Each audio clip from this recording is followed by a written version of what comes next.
completely honor how our heart has so much intuitive memory. So when I study the mind-body connection, and I look at even stuff like research from the HeartMath Institute, and how this one story of how a boy started calling his dog the wrong name when he he received a new heart. I understand that unless our heart is really in it, and I've seen so many of the clients I work with, that they can have all the right diet and they can have the correct protocol, and in their brain they have it straight, but unless their heart is in it, they have a hard time healing. Interesting. Okay. That's very cool. And it's interesting because the HeartMath Institute, I've actually read more about their work through the horse stuff that I do. So because there've been a lot of experiments where they're hooking up, horses and humans with EKG and realizing that, even just if you're standing next to a horse and you're grooming the horse, your hearts are actually going to sync because there's a resonance there. So it's very, very cool, the stuff that the HeartMath Institute is doing. I think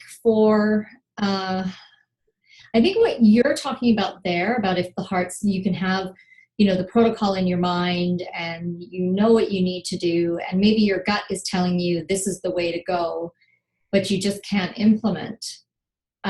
So you're saying that that's something in the heart, and I guess I don't really know, but I do know that, and maybe we're going to talk about the same things, but just with different labels. So that'll be interesting to see how that comes about. But what I've seen, I call them blocks and saboteurs. So these can be actually experiences from, your past that have kind of implanted a fear mechanism about moving into certain spaces or certain ways of existing in the world. And when you did that in your past, whether you believe in past lives or you just want to look at your past on this lifetime, it doesn't matter, whatever, your past, and you moved into that space and in some way you were punished or you lost a key relationship, and we see this a lot with my readers. They may be in a relationship that is not supportive to their health on an ongoing basis. And so if they move into health and vitality, which involves connecting to your heart, to your soul, living from a heart-based place, they're going to risk losing that key relationship. And that's where they may go, I'm not willing to do that, or I'm not ready to do that. So I kind of allow for that in my program. And you know what? If they did lose that before they were ready, guess what? It's going to trigger their symptoms and they're going to be back in a flare because the dissonance and the stress of that is too much. So for instances like that, that's where I will tell people, well, you have to proceed at the pace that's right for you.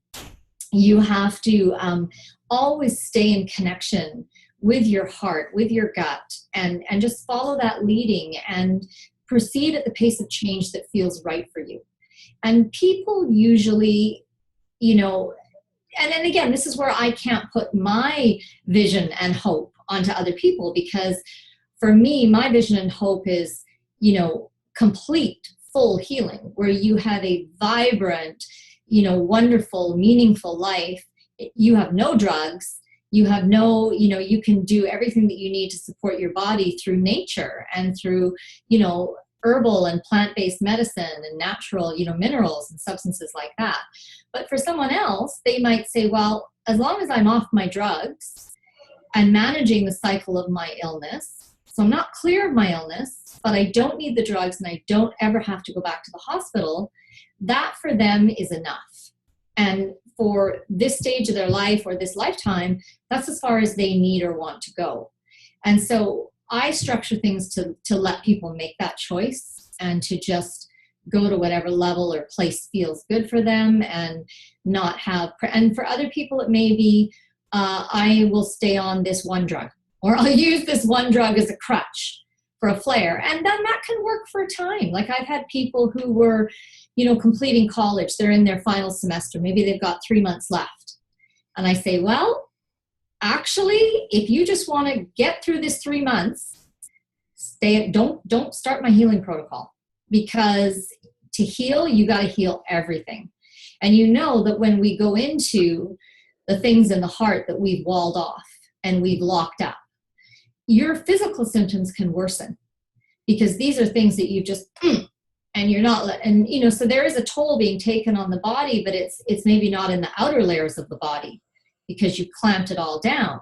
So then I go, well, you know what, maybe for you, stay on your drugs till you graduate, and then prepare to go downhill for a year. Don't line yourself up for a big job right after you graduate.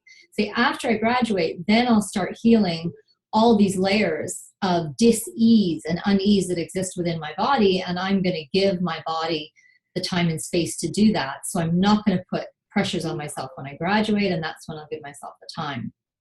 So I guess that's the way I see the different aspects of the self, you know, interrelating together and playing off. And again, always kind of guided by what the person's ready for. You know, how far can you get at this stage of your life, or for this lifetime, even sometimes for people. It's sad for me. It's you know, that's something I've had to work on, to be accepting of that in people, and not feeling like, oh, they just didn't do the whole thing, they didn't get where they could have gone, and go, no, that person, for them, they're happy, that's success. They've achieved what they wanted to achieve, and they have a level of freedom that they never had before, and just celebrate that. Laser tapping is something you have to try for yourself to really understand how incredible it is, and how well it works, and how it integrates the healing through all the levels of yourself. So come on over to lasertapping.com, select one of these free sessions, come do a session with me, and experience it for yourself.